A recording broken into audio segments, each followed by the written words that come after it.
But was there a counter notice to the fact that the strike would not hold, because the chairperson and the secretary of ASU, RSUST branch, signed the letter, noticed, the title here was withdrawal of service, and that was on the 13th of August this year. This was the warning strike. The notices everywhere. A warning strike is usually 1 week before the full-blown strike. Was there a warning strike? There wasn't. So how come the national body of ASU seems to be supporting this move by ASU? Beautiful. And that bothers me as an academic. At this level, there is a conflict. You don't interview both parties. You are curried into, I say curried because people had to beg, sort of, for this sympathy. And one day, Thursday, you have completed your assignments virtually between Monday and Wednesday, Thursday.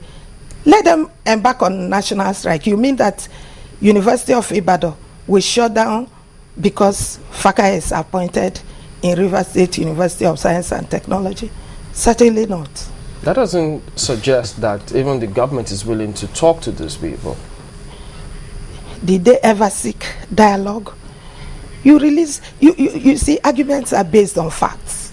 You release how many times you have sought dialogue and not challenge. Can I quickly come in here? Please do. Initially, the picture we get was that there was actually an understanding that initially, when Professor Fakaye was appointed as VC, it was just going to be for a while because ASU had kicked against it, and we understand that the governor had pleaded with ASU that no, it's just going to be for a while. As soon as his tenure is ended, it's over. You know, he will no longer be VC. But to their utmost surprise, it seems that the governor went back on his words. Was there any such agreement? And truly, did the governor go back on his words? Did he assure them that it was just going to be for one term and it wasn't going to happen a second time, the reappointment? I knew that I attended Congress. But by the time I came in, they said governor had come and apologized for appointing an acting Vice Chancellor. And I asked what Congress wanted to do. Congress said I was late and to the meeting, and that they had accepted governor's apology. I don't know whether governor promised them he would not reappoint them. But then ASU went back and took governor to court. Okay. Would you be happy? That was the first time, right? Yes. Would you be happy if you were the person? And ASU had been antagonistic. Yeah, but they've got a right to go to court if they feel that certain policies or certain laws have been breached. There was an agreement, you said, in quotes, not written.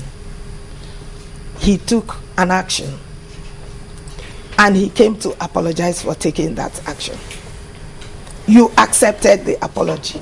Did it warrant you to go to court? In the first instance, you should have said, no, the apologies are not accepted. We're going to court to seek redress. Before we let you off now, tell us the feel of lecturers in that particular institutions at the Rivers State University. There is a division.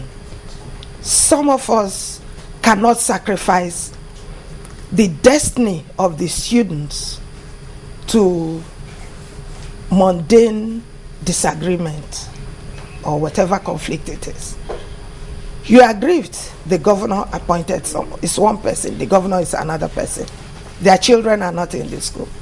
There are many leaders we are grooming from that university. Consequently, some of us continue teaching. Some of us are against the strike. This is a period of democracy. You wouldn't say you were not granted audience. You can seek dialogue.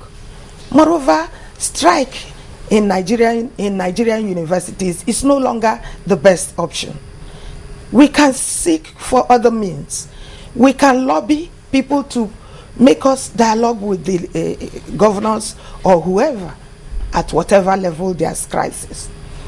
Strike is no longer relevant. So is the government open to dialogue? Oh, sure. This is democracy. Excuse me.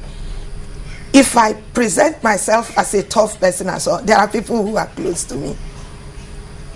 You cannot be rude to me. You cannot be highly antagonistic. Sometimes you stoop to conquer. You know how to choose your words. You know how to choose your strategies. If the governor were to stoop to conquer, what would you suggest he does? Governor would definitely explain why he carried out that action, and it is for them to see. What was the selection criteria? Who selected who? Who set the exam? Who marked? Who produced the marking scheme?